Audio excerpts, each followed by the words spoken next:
Bienvenue sur notre série Discussion avec nos experts. Dans cette série, D-Paradise échange avec des grands noms de la psychologie autour de problématiques pouvant affecter le bien-être et le développement des jeunes. Avec leur expertise, ils nous éclairent sur ces phénomènes et nous donnent leurs précieuses analyses pour mieux comprendre et gérer ces difficultés. Pour ce premier épisode, nous avons l'honneur de recevoir le Dr Pierre Lévy-Soussan, pédopsychiatre et psychanalyste, pour nous parler de la famille. La famille est la base principale de tout individu, mais on ignore souvent l'importance de son impact dans la construction d'un jeune. Le docteur va nous parler de dysfonctionnements familiaux, de l'adoption, de la construction identitaire, de l'importance du jardin secret, et enfin, en quoi toutes les difficultés rencontrées pendant cette période déterminante qu'est l'enfance peuvent devenir une réelle force. À vous, docteur.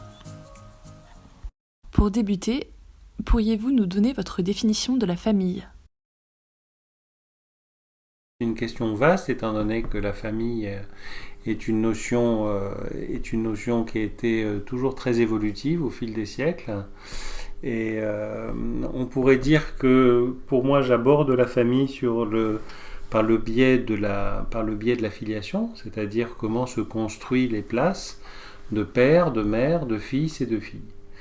Et là, pour le coup, quand on prend cet angle de la filiation, c'est-à-dire on en arrive à une définition un peu plus précise, qui fait que la place de chacun en tant que père, mère, fils et fille sera définie à la fois par cette sorte de processus psychique, conscient et inconscient d'ailleurs, qui permet justement de à la fois s'identifier à cette place-là, de père, de mère, de fils et de fille, et en même temps en relation avec les autres, dans un véritable processus de construction. C'est-à-dire qu'en fait, on se rend compte que la place de père et de mère n'est absolument pas quelque chose d'inné. C'est quelque chose qui se construit. Et c'est-à-dire, on s'est rendu compte tout simplement que lorsque les personnes avaient un bébé, on s'est rendu compte qu'elles n'étaient pas forcément parents. C'est-à-dire, il y avait une différence entre avoir un bébé et être parent.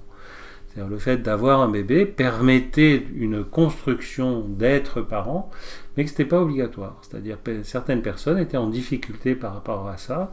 Alors parfois ça pouvait se relancer, ce processus de construction de père, de mère, mais on a vu, à la fois on s'est rendu compte qu'il y avait des personnes qui ne pouvaient pas s'inscrire dans cette construction familiale, et on se rend compte dans tout le cas de la maltraitance, de la violence contre les enfants, qu'elle soit physique, psychique, sexuelle, c'est-à-dire on voit bien comment chez ces personnes-là, le fait d'avoir un lien biologique n'entraîne aucune obligation, en particulier d'interdiction. Donc on voit bien que c'est une place qui est très construite, et y compris en fonction d'un environnement social, historique.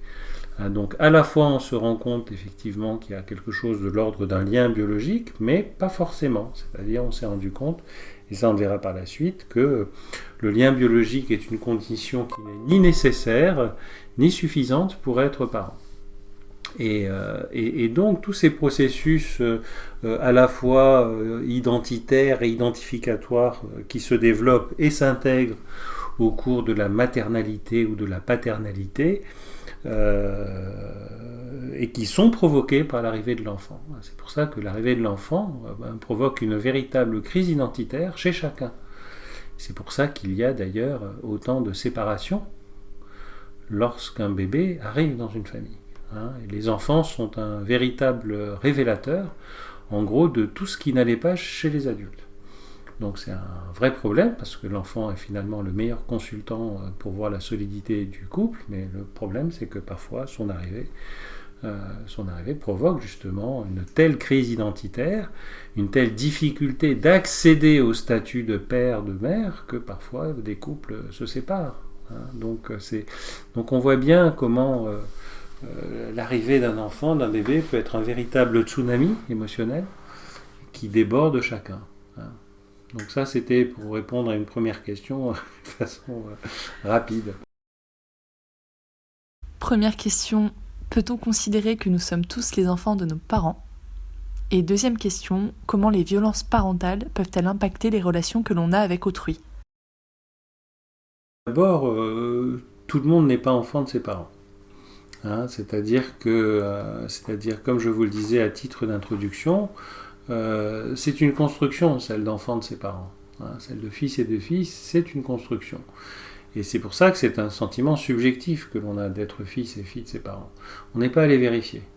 C'est-à-dire, c'est un sentiment qu'on a qui est parfois présent, parfois absent, parfois qui se révèle à certaines situations. C'est-à-dire dans certaines situations, comme la naissance, c'est plutôt un sentiment qu'ont les parents. Au moment du mariage, c'est quelque chose qui peut être très présent, ce sentiment d'être fils et fille de ses parents. C'est le père qui amène la mariée. Enfin voilà, il y a des moments comme ça importants où on peut prendre conscience de ce sentiment-là, au moment du décès des parents, au moment de leur vieillesse. C'est là où on prend compte un peu de la vérité de cette place. C'est pour ça que là encore, il y a de telles dissensions qui peuvent apparaître dans la fratrie, au moment de la disparition des parents, parce que là encore se révèle l'invisible des liens. Donc c'est pour moi l'un des points les plus importants de la filiation, c'est que le plus souvent c'est invisible, mais invisible ne veut pas dire absent. Invisible veut dire justement qu'on ne les voit pas, et on va les voir dans certaines circonstances, notamment lors des crises familiales. On va voir ce qu'il en est de la vérité de ces liens-là. Donc par rapport à tout cela, pour introduire cette notion de violence, la notion de violence de parents contre les enfants est quelque chose qui remet en cause la qualité de cette place. Et que donc la qualité de cette place, si cette violence est permanente, continue, c'est quelque chose qui va atteindre la place même de père ou de mère. Donc il y a une sorte de redistribution de la filiation à ces occasions-là. C'est pour ça, peut-on considérer comme père ou mère des personnes qui sont violentes envers des enfants régulièrement ? Donc c'est pour ça que le tiers, dans ces cas-là, ce qu'on appelle le tiers de la loi, intervient pour parfois retirer ces enfants si la violence est trop importante. Et c'est-à-dire que là, on va voir du coup la visibilité des liens, c'est-à-dire, et on peut voir notamment la visibilité de liens destructeurs, déstructurants. Et dans ces cas-là, ça remet en cause la qualité de parents. Et c'est pour ça que quasiment dans tous les pays ont prévu des lois qui permettent de protéger les enfants. Et que cette protection passe parfois par le fait de retirer les enfants de personnes qui sont justement, qui présentent ce que nous on appelle dans notre jargon une disparentalité, une disparentalité qui parfois est irréversible, c'est-à-dire que parfois on aura beau travailler, accompagner, soutenir ses parents, ils ne pourront pas être dans le versant de ce que sont des parents, c'est-à-dire être dans une préoccupation vis-à-vis de l'enfant, avec des capacités identificatoires, empathiques, qui font qu'ils seront capables de ne pas violenter l'enfant. Et parfois, certains parents n'y arrivent pas. On est d'accord que du coup, vous parlez bien de violence à la fois physique et psychique. Je parle de toute forme de violence, c'est-à-dire qu'elle soit physique, psychique ou sexuelle, qui sont les trois types de violence envers les enfants. De la même façon, un sujet très, très actuel, est-ce que des parents qui violent les enfants sont encore des parents ? Donc pour nous, on remet en cause ça, c'est-à-dire on remet en cause le statut de parent lorsqu'un père ou une mère n'a pas intégré les interdits propres à la famille. Parce que pour en revenir justement à votre première définition, la famille est aussi définie par un pilier législatif, par ce que j'appelle l'axe juridique de la filiation, et que l'axe juridique de la filiation, c'est celui qui va nommer les places, et à la fois les interdits, et à la fois les devoirs. Donc ce cadre juridique est celui qui permet de contenir justement les enjeux psychiques, passionnels, émotionnels provoqués par l'arrivée de l'enfant. Et que lorsque ce cadre juridique n'est pas respecté par les parents, dans ces cas-là, oui, ça remet, comme je dis, ça implique une redistribution filiative, avec parfois justement le fait d'interrompre cette filiation, si cette filiation est trop destructrice pour l'enfant. Comment un enfant peut-il se détacher de son vécu pour ne pas reproduire ou revivre ces mêmes schémas dysfonctionnels ? Il y a plusieurs moyens par rapport à cela. Déjà, le premier moyen, c'est d'en prendre conscience. C'est-à-dire que lorsqu'il y a justement de la violence sur un plan familial, c'est parfois extrêmement difficile pour les victimes d'en prendre conscience. Pourquoi ? Parce que pour elles, c'est comme cela que se passent les relations familiales. Donc il n'y a pas forcément de prise de conscience du fait que c'est pas normal. C'est-à-dire bien souvent, ces violences sont tellement vécues au quotidien que c'est extrêmement banalisé. Ça, c'est le premier point. Deuxième point, dans les traumatismes des enfants, il y a aussi le fait que les enfants vont avoir une attitude protectrice de l'agresseur. C'est pour ça que les choses ne sont pas dénoncées, ne sont pas dites, ne sont pas énoncées. Et à ce moment-là, ça retarde encore plus le fait de faire une démarche pour tenter justement de s'en sortir. Et il y a de multiples raisons à ce que les enfants soient comme cela aient une attitude protectrice de l'agresseur. Tout ça, ça a été mis en évidence par les tout premiers travaux des psychanalystes comme Ferenczi et les post-ferenziens qui ont travaillé sur cette question. Ferenczi parlait du terrorisme de la souffrance, c'est-à-dire qu'un enfant qui est violenté, à tous les sens du même, va vivre une sorte de terreur permanente par rapport à son agresseur. Donc d'où cette incapacité de le dénoncer. Parfois ça va prendre 5, 10, 15, 20, 30, 40 ans pour arriver à cette prise de conscience, avec un vécu traumatique comme si les choses étaient arrivées hier. Et ça, Freud l'a bien dit, l'inconscient ne connaît pas le temps, et donc les choses restent à jamais inscrites sur le plan psychique. Donc ce deuxième facteur fait que les choses sont parfois très très longues, en raison justement de la protection d'un objet pathologique. Et ça, ce qu'on appelle ce travail de détachabilité de l'objet pathogène, qui est un vrai problème, prend parfois énormément de temps. Pour la bonne raison, et ça c'est le troisième point, c'est que la violence en soi atteint les capacités psychiques de l'enfant. C'est-à-dire que la violence et le traumatisme en soi a des effets sur le développement de l'enfant, sur sa croissance psychique, cognitive, relationnelle, émotive et tout ce qui s'ensuit. Donc, si je puis dire, les moyens qu'a l'enfant de pouvoir penser la situation, de la symboliser, de l'élaborer, de prendre du recul, tous ces moyens-là sont eux-mêmes atteints par le traumatique. Ce qui est l'une des troisièmes raisons de difficulté justement de se protéger. Et c'est pour cela que une violence qui va durer longtemps, des années, les enfants vont pouvoir vont hélas parfois, il y a des débilités qui sont installées du fait justement de la violence des traumatiques, en raison de l'atteinte cognitive que cela suppose. L'atteinte à symboliser est atteinte, la capacité à imaginer est atteinte. Alors parfois, au contraire, les enfants vont avoir cette sorte de déplacement vers la scolarité pour avoir une immense réussite scolaire, pour se protéger justement de tout ce qui est pathologique sur un plan familial. Ce qui me permet d'arriver au quatrième point, qui est précisément le fait d'arriver à mettre en chantier tout ça.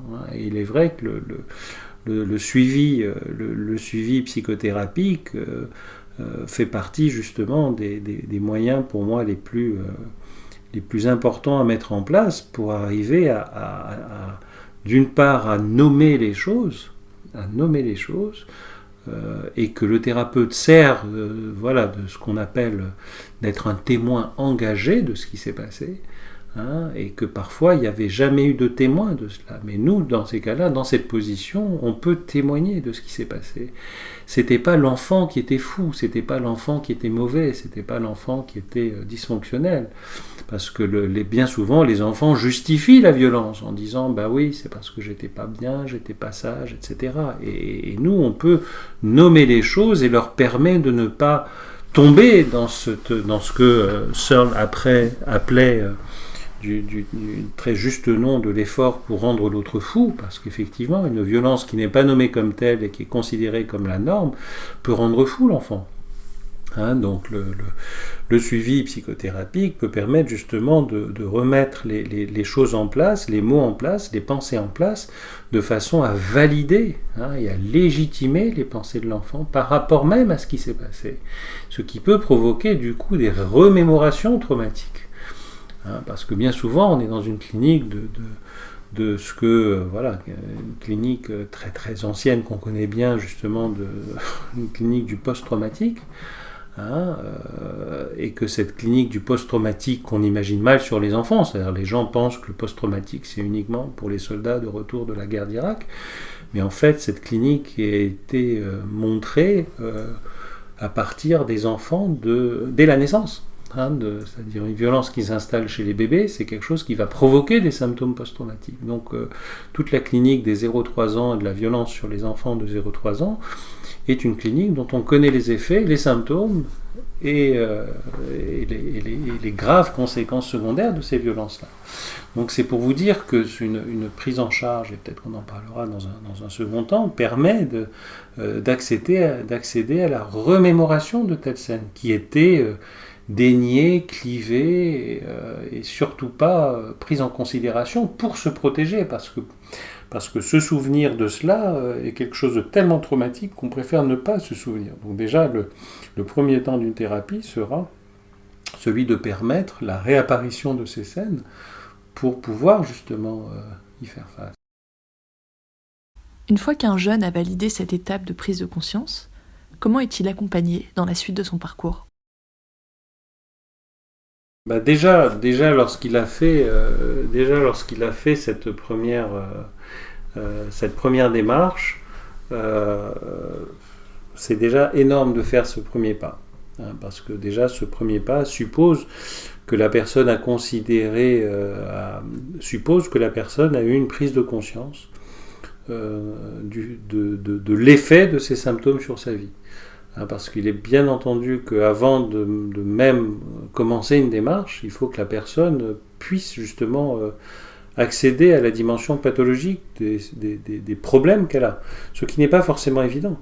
C'est-à-dire ce n'est pas forcément évident parce que dans l'effet justement du trauma, il y a le fait que la personne n'ait pas accès à ces symptômes, n'ait pas accès au côté, à ce qui s'est passé, qui a fait qu'il y a eu ces symptômes-là. C'est-à-dire que du coup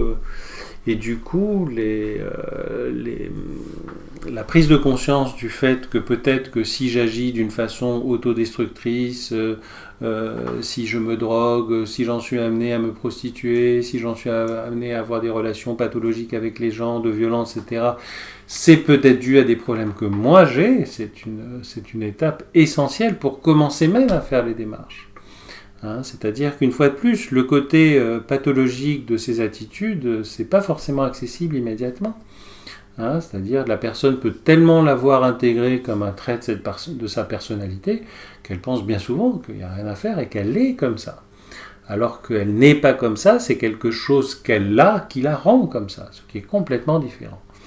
Donc déjà, le premier point est déjà un point essentiel, et que plus cette prise de conscience est précoce, mieux c'est, bien sûr. Parce que bien sûr, si ça vient au bout d'une dérive psychopathique avec vol, cambriolage, dérive sectaire, mafieuse et compagnie, on arrive extrêmement tard dans les soins.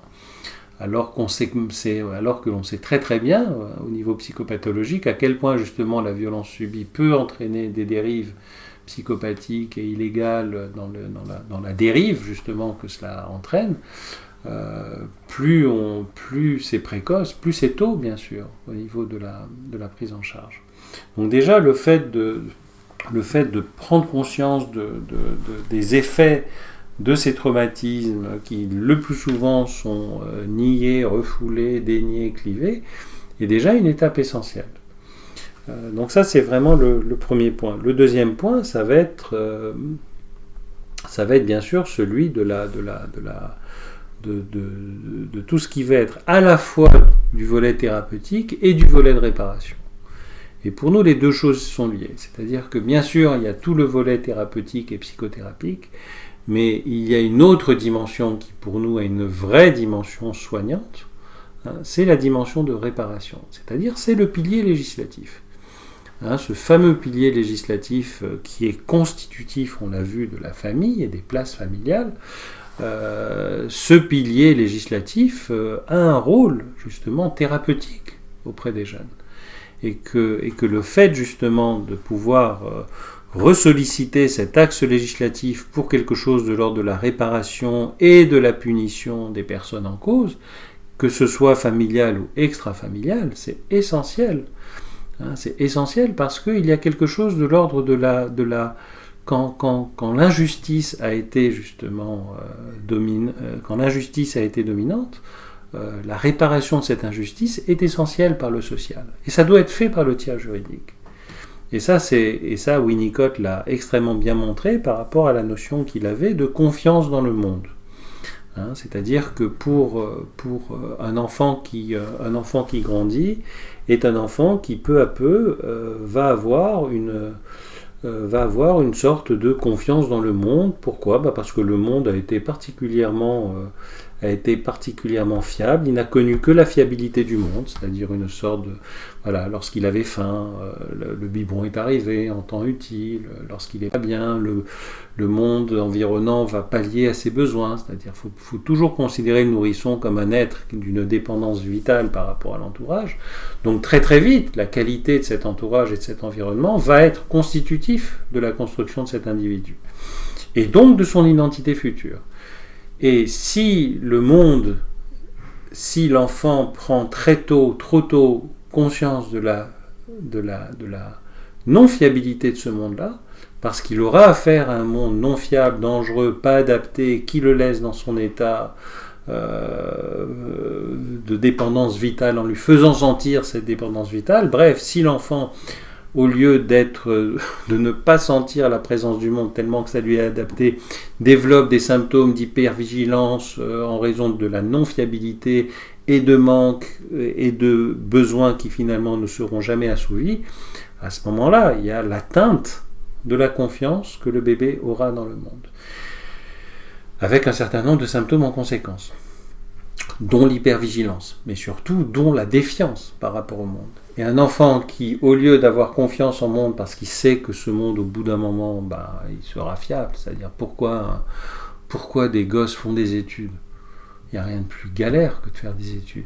Il n'y a rien de plus... c'est pourquoi tout simplement parce que l'enfant, très très tôt, sait que quand il fait des efforts et quand il n'est pas bien, il sait que plus tard, il y aura un bien. C'est-à-dire, voilà, de par le fait que l'enfant, très très tôt, il n'était pas bien en attendant le biberon, mais finalement le biberon est venu et puis ça l'a rendu mieux, il sait qu'il peut supporter un état de pas bien parce qu'il sait que plus tard ça va aller mieux. Les études, c'est pareil.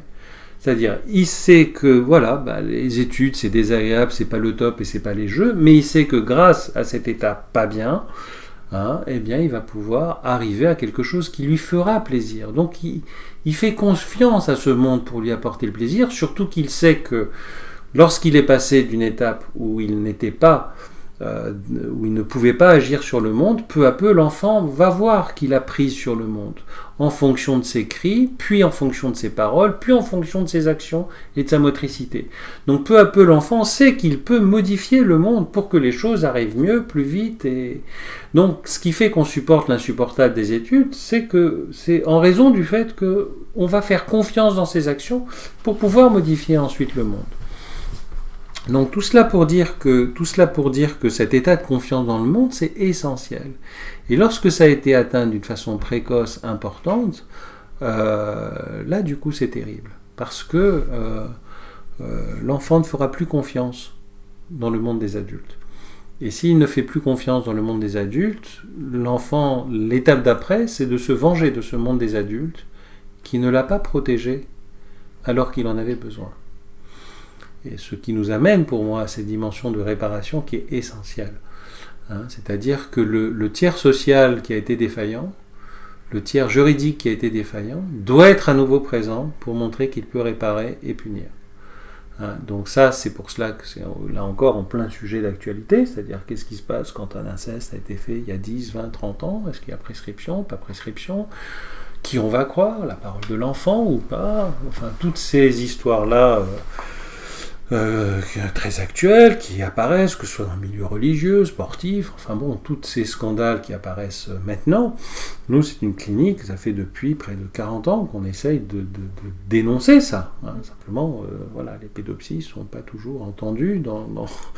Et même lorsqu'on a des affaires actuelles, très souvent, ces propos sont banalisés, ne sont pas repris. Parfois, les professionnels ne veulent pas entendre ces paroles-là, vont dire que l'enfant ment et compagnie, et c'est avec les conséquences gravissimes que l'on sait. Donc c'est pour ça que cette dimension du tiers social, du tiers juridique est pour moi essentielle. Hein, et que oui, il y a un rôle de la société par rapport à le fait de pouvoir entendre ça, pouvoir avoir des lois adaptées à ça, qui permettent à la fois d'entendre, de ne pas douter de la parole, de comprendre un peu mieux les mécanismes qui font qu'on ne l'a pas dit avant et que c'est que maintenant qu'on le dit, et avoir cette dimension de réparation et de punition des adultes en cause. Donc ça, pour moi, cette dimension donc on voit bien le lien entre le pilier juridique et le pilier psychique, parce que c'est clair que ce pilier juridique a une véritable fonction de restauration. Hein, on parle de la fonction clinique du droit dans les travaux de Pierre Legendre.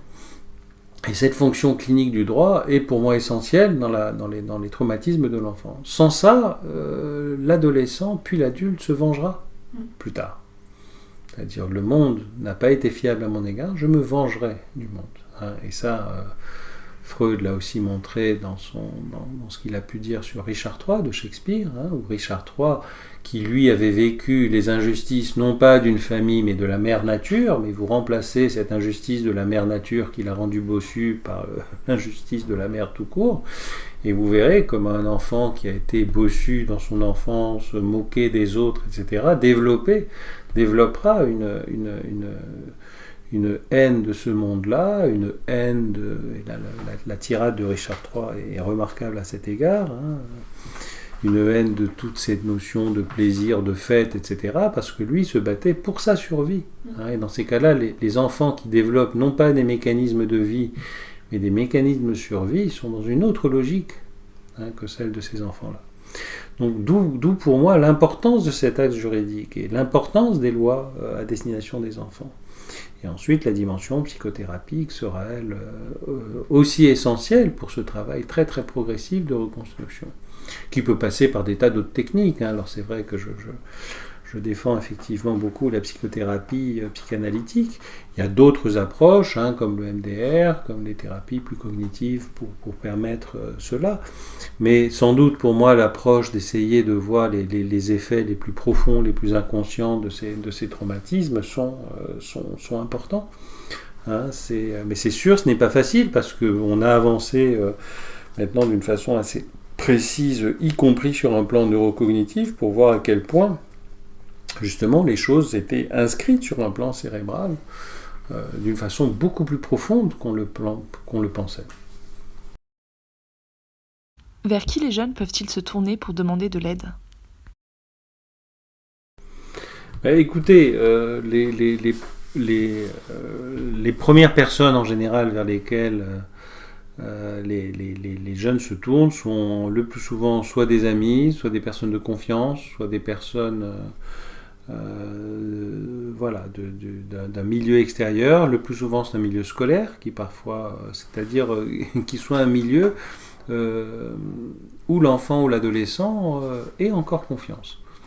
Hein, donc là, si c'est effectivement dans le milieu familial qu'a eu lieu tout ça, ça sera un lieu tiers qui sera investi de confiance. Et là, du coup, le rôle de ce lieu tiers, en particulier scolaire ou de loisirs ou de ce que vous voulez, qui seront les premiers récipiendaires de ces révélations. Hein, donc là, du côté, le rôle de l'orientation de ces jeunes-là est essentiel.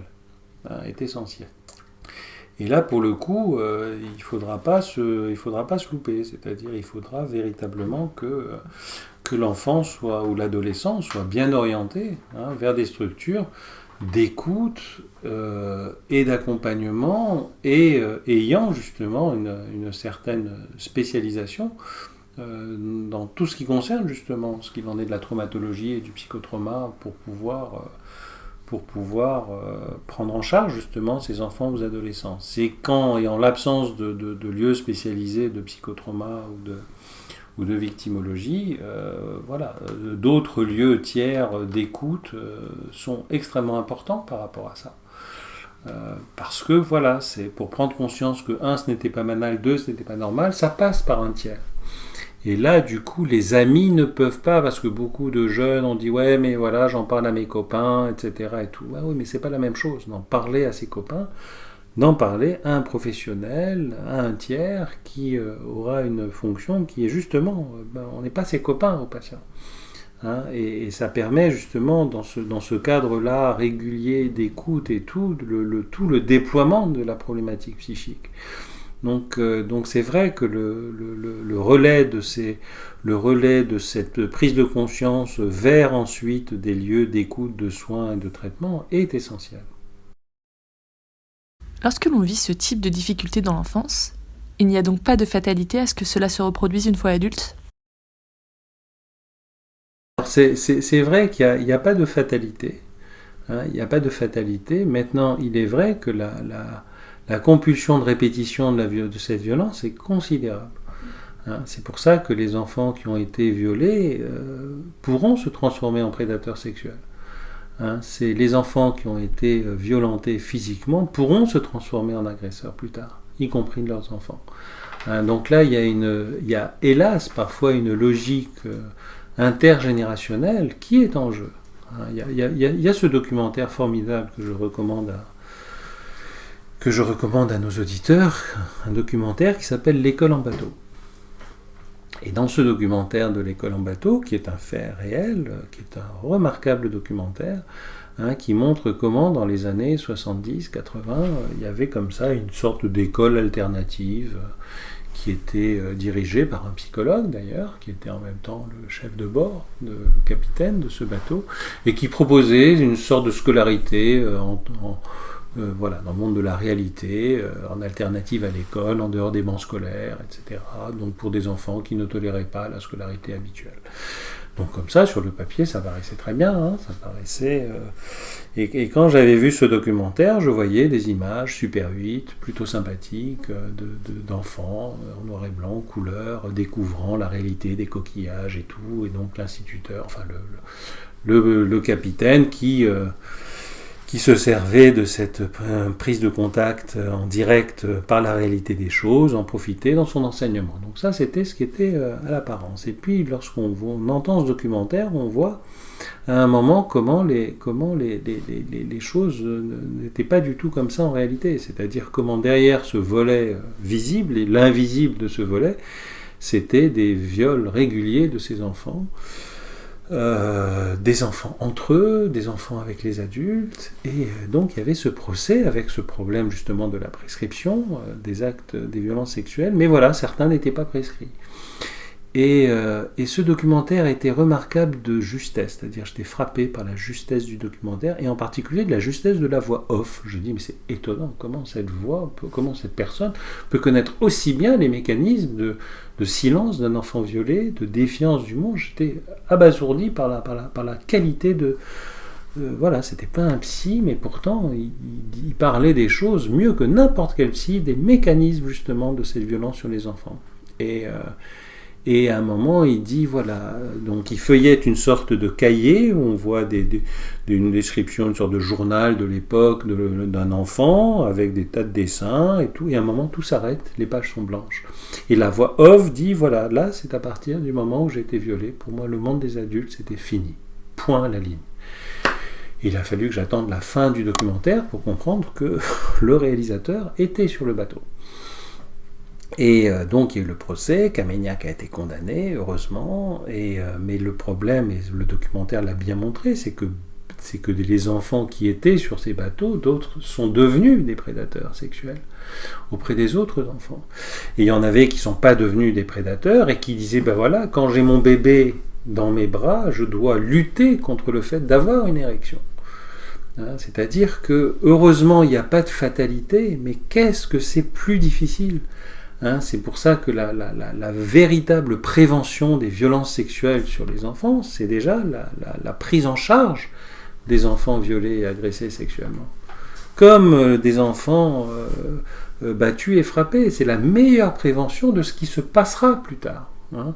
Et c'est vrai que lorsqu'on voit un peu toutes les dérives psychopathiques dans les prisons, etc., dès qu'on gratte l'histoire familiale, on retrouve des violences. Hein, donc c'est pour ça que ces périodes de développement sont aussi importantes. Hein. 40% à 60% des SDF ont un passé de maltraitance. Hein, c'est-à-dire que les effets de tout cela sont considérables et sont sous-estimés dans notre société. Lorsque l'on est adopté, est-il important dans la construction de son identité d'avoir accès à ses origines ? Est-ce un passage obligatoire ? C'est élaborer le passé, oui, bien sûr. La recherche des origines, non. C'est-à-dire, ou alors, que sont les origines ? Hein, c'est-à-dire, pour moi, ce qui est important, c'est le rôle, justement, originaire des parents adoptants. Hein, c'est-à-dire que pour moi, ce qui est le propre, justement, d'une adoption, c'est véritablement le fait que ce soit au tout départ, hein, c'est l'histoire d'un enfant qui a été abandonné par des parents de naissance, qui est un bon terme, le birth parent, qui nous vient des anglo-saxons, par des parents de naissance qui justement ne souhaitaient pas, ne voulaient pas être des parents de toujours.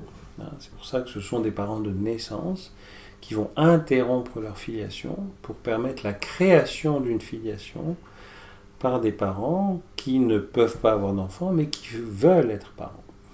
Donc il y a à la fois dans une histoire d'adoption une histoire d'interruption filiative. Cette interruption filiative est soit le fait des parents eux-mêmes, qui donc vont abandonner et donc confier cet enfant en vue d'adoption à un tiers, hein, ce tiers institutionnel, social, etc. Et puis au regard de ça, un institutionnel qui a qualifié des parents pour pouvoir être des parents adoptants, enfin des adultes pour pouvoir être des parents adoptants, pour pouvoir assurer l'avenir filiatif. Donc à nouveau, on est dans une histoire filiative dans l'adoption. Une interruption volontaire de filiation et la création d'une filiation. Donc l'enfant va avoir affaire comme ça à...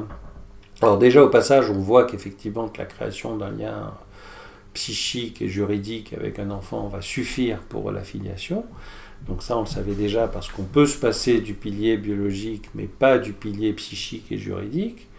Et on reprendra un peu les choses dans la suite de la conversation pour savoir quels sont les facteurs de compensation de cette absence de lien biologique. Et puis la création justement d'une filiation. Donc là, ce qui est très important, c'est la capacité justement des parents à élaborer ce qu'il en est du passé de l'enfant, et donc de son histoire. Donc il ne s'agit pas du tout de passer ça sous secret. Les adultes qui ne parlent pas de l'adoption d'un enfant parce qu'ils en ont honte, ça a des effets dramatiques. Et bien sûr qu'il est extrêmement important de parler justement de cette histoire passée. Mais ça suppose que cette histoire passée ne bouleverse pas les parents adoptants, et qu'ils ne soient pas sidérés par rapport à ce passé. Et non seulement ça, mais qu'ils n'en aient pas honte. Donc parce que là encore, s'ils en ont honte, s'ils n'osent pas aborder les problèmes qui ont fait qu'ils ont adopté, comme l'histoire de l'infertilité, ça rendra le passé de l'enfant, donc son adoption, un sujet tabou. Et là, bien sûr que ces enfants, plus tard, face à ce sujet tabou par rapport à leur passé, iront faire ce que vous appelez la recherche des origines et compagnie. Mais on voit bien que cette recherche des origines vient à une difficulté d'abord, des parents, d'avoir fait face par rapport à ce passé. Et quand une histoire passée est énigmatique, honteuse et coupable par les parents, bien sûr, ça va être un facteur d'excitation énorme de l'enfant adopté qui va vouloir justement y voir plus clair. Tout cela pour en répondre à l'incapacité parentale d'avoir pu élaborer justement ce passé-là. Et alors que quand cette histoire est pensable par justement les parents adoptants et qui vont aider justement l'enfant dès son plus jeune âge à pouvoir y penser, l'élaborer, etc. En particulier, qu'est-ce qui fait que j'en suis arrivé là ? Qu'est-ce qui fait qu'il y a eu abandon ?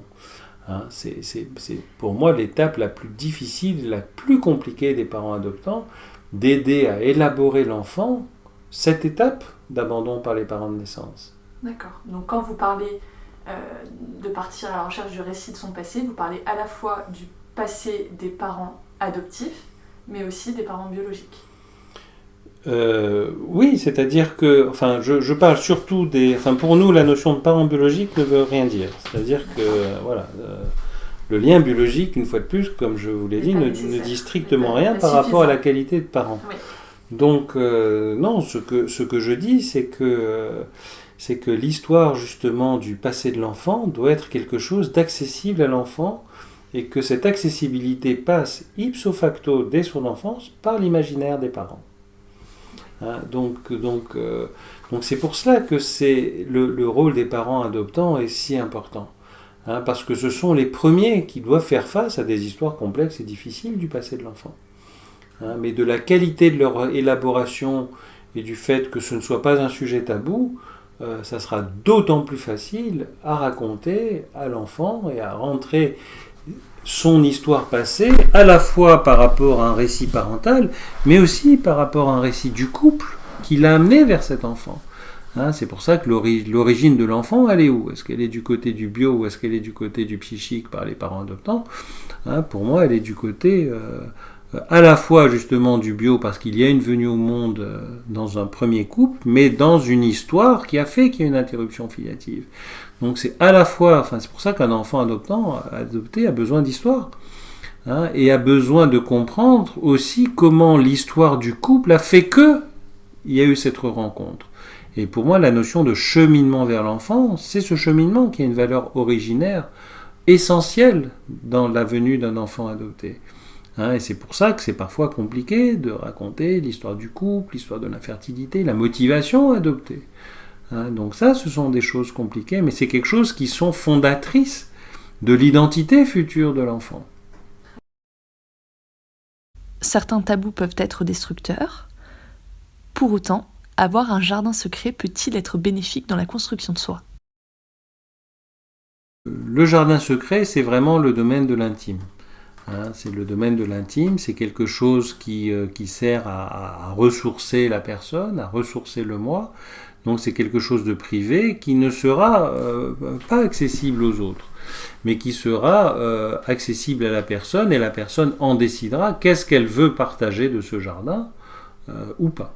Donc ça, c'est quelque chose d'important parce que c'est l'espace de secret, comme le disait Pierre Aulagnier, est quelque chose qui fait que c'est véritablement l'espace de soi qui est essentiel à la construction du moi. Et donc, il est important de ne pas faire violence à cet espace de secret, à cet espace intime, parce qu'il est constitutif du développement. C'est Freud qui disait que le premier mensonge aux parents est le premier secret de l'enfant. C'est-à-dire lorsque l'enfant peut non pas penser que ses parents savent tout, c'est-à-dire comment tu le sais, c'est mon petit doigt qui me l'a dit. Donc c'est vrai que cette terreur du fait que les pensées de l'enfant, finalement, elles sont sues, dues et lui échappent. Lorsque l'enfant commence à mentir, c'est une façon de commencer à se construire dans quelque chose qui n'appartiendra qu'à lui. Donc cet espace de secret est important parce que c'est véritablement quelque chose qui est à sa disposition, avec en même temps des choses qu'on ne sait pas sur soi. C'est-à-dire, il y a des choses qui sont le secret du secret, c'est-à-dire qui sont encore plus inconnues de soi. Et là, on voit la différence qu'il peut y avoir entre le secret et le non-su. Et donc ça, c'est une première chose. Et ce qu'il est important par rapport à ce jardin secret, c'est de pouvoir décider qu'est-ce qu'on partage ou qu'est-ce qu'on ne partage pas. Et deuxièmement, avec qui on le partage et avec qui on ne le partage pas. Donc ça c'est important. Donc ce fameux tout dire, parce qu'en fait ce livre de l'éloge du secret, je l'ai beaucoup écrit par rapport à cette sorte d'idée reçue qui est une sorte d'idée pour aller mieux, il faut tout dire. Non, on ne peut pas tout dire. On peut pas tout dire. Il y a des choses qu'on ne pourra jamais dire, qu'on pourra s'approcher, mais qu'on ne pourra jamais dire. Et puis il y a des choses comme ça que des parents pouvaient dire à l'enfant parce que oui, tu dois tout savoir, et qui commençaient à révéler leur sexualité avec le père ou avec la mère, qui avaient des effets traumatiques sur l'enfant. Donc le fameux tout dire du monde des adultes, c'est pas forcément quelque chose d'adapté par rapport à la logique d'un enfant. Et en revanche, s'interroger sur qu'est-ce que l'on dit, pourquoi on le dit et pourquoi je le dirais, ça c'est quelque chose d'important. y compris par rapport à l'enfant. Maintenant, par rapport à tout ce qui est adoption, etc., il est évident que ces choses-là sont constitutives de l'enfant, et ne pas dire ces choses à l'enfant ont des effets traumatiques. C'est pour ça que je différencie ce qu'il en est des secrets de plume des secrets de plomb. Il y a des secrets, au contraire, qui sont légers et constitutifs et importants de l'individu, et puis au contraire, il y a des secrets de plomb qui ont un effet délétère sur l'enfant. Et donc, toute la différence est là. Donc, bien sûr qu'une histoire adoptive est une histoire qui est tellement constitutive de l'histoire de l'enfant que ne pas dire ces histoires-là aura des effets délétères. Et ça, depuis les années 70, tous les premiers psychanalystes, comme le professeur Soulet en particulier, les Bovici et compagnie, ont dit à quel point c'était important de révéler les histoires d'adoption. Donc c'est pour ça que je différencie les histoires d'adoption dans les familles où les gens savent ce qu'ils ont fait et pourquoi ils ont fait. Voilà, des histoires parfois des parents de naissance qui ne sont pas forcément accessibles. Et là, on ne sait pas, c'est non pas parce que c'est secret, mais parce que c'est non su, ce qui n'est pas du tout la même chose. En revanche, depuis l'arrivée de l'enfant, oui, les parents savent ce qu'il en est de cette histoire. Et ne pas révéler cette histoire, c'est en fait révéler à quel point il y a des failles dans cette construction familiale adoptive. Et ça, c'est un vrai problème. Très souvent, les problèmes que j'ai pu voir dans les familles adoptantes avec des enfants ou des adolescents devenus adultes qui sont comme ça partis à la recherche, comme vous dites, des origines, c'était en réponse à une famille adoptante très en difficulté, qui vivait mal même l'adoption, où c'était honteux, où c'était caché, où les gens vont le savoir, en raison très souvent d'une blessure de l'infertilité, due à l'infertilité. Parce que dire l'adoption aurait été dire cette infertilité, qui parfois est très mal vécue. Donc c'est pour ça que là, du coup, c'est un mauvais secret, c'est un secret de plomb, non pas un secret de plume. Pour conclure, en quoi toutes ces difficultés vécues pendant l'enfance peuvent-elles être en quelque sorte utiles et aider dans la construction de soi ?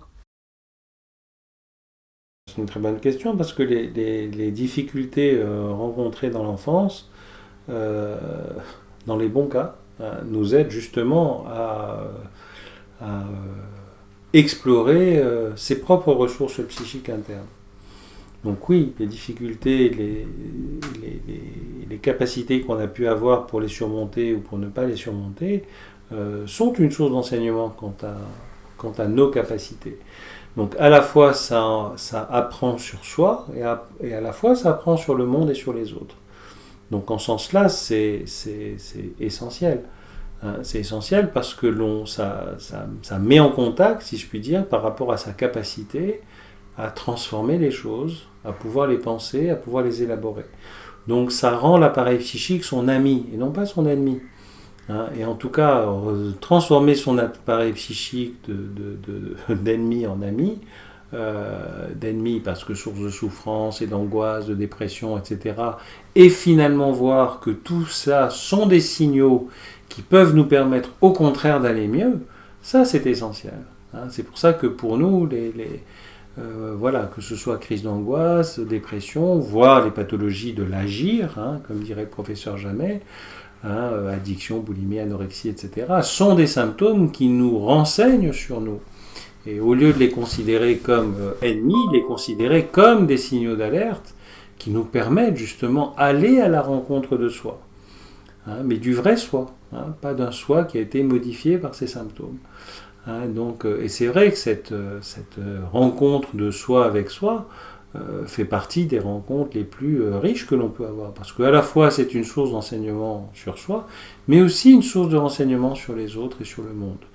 Et que la connaissance du monde et des autres passe par la connaissance de soi. C'est pour ça que pour nous, tous ces symptômes qui sont des sources d'aliénation de la liberté, pour reprendre pour moi la meilleure définition de la pathologie mentale que l'on doit à Henri Hay, c'est-à-dire la pathologie mentale est une perte de liberté. Le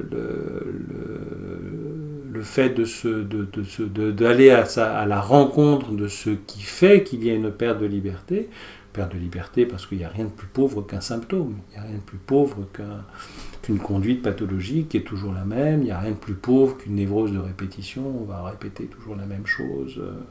Ce que Freud appelait du joli terme de névrose d'échec, qui n'est plus du tout d'actualité parce qu'on ne l'utilise plus, mais qui est un terme très juste. Et voilà, et que ça, oui, c'est une perte de liberté, la personne ne peut pas faire autrement que de faire ça. C'est comme un piano, elle ne joue que sur une seule note. Alors qu'arriver justement à surmonter cela peut permettre de jouer sur l'ensemble de la gamme de nos émotions, de nos relations, cognitives, etc. Donc il est vrai que aller mal, pour nous, on est très content lorsque les gens vont mal. On est très content lorsque les gens viennent nous voir et qu'ils vont mal, parce qu'on sait que c'est l'aventure qui va s'ouvrir devant eux est une aventure qui va leur permettre justement d'enrichir leur espace de liberté, qui est pour nous véritablement l'essence même de la psychothérapie. Merci docteur et merci à vous de nous avoir écoutés. Si cet épisode t'a plu, n'hésite pas à aimer, commenter et t'abonner à notre chaîne afin d'être tenu au courant des prochains épisodes. Tu peux nous retrouver sur notre compte Instagram di-paradise.fr et sur notre site internet di-paradise.com. Tu y trouveras notre magazine, notre chaîne de podcast, le formulaire pour bénéficier de notre suivi psychologique gratuit et le formulaire pour rejoindre notre équipe. Pour toute question ou pour toute demande d'information, tu peux nous contacter en message privé sur Instagram ou sur notre adresse email staff@di-paradise.com. À très vite la DP Family.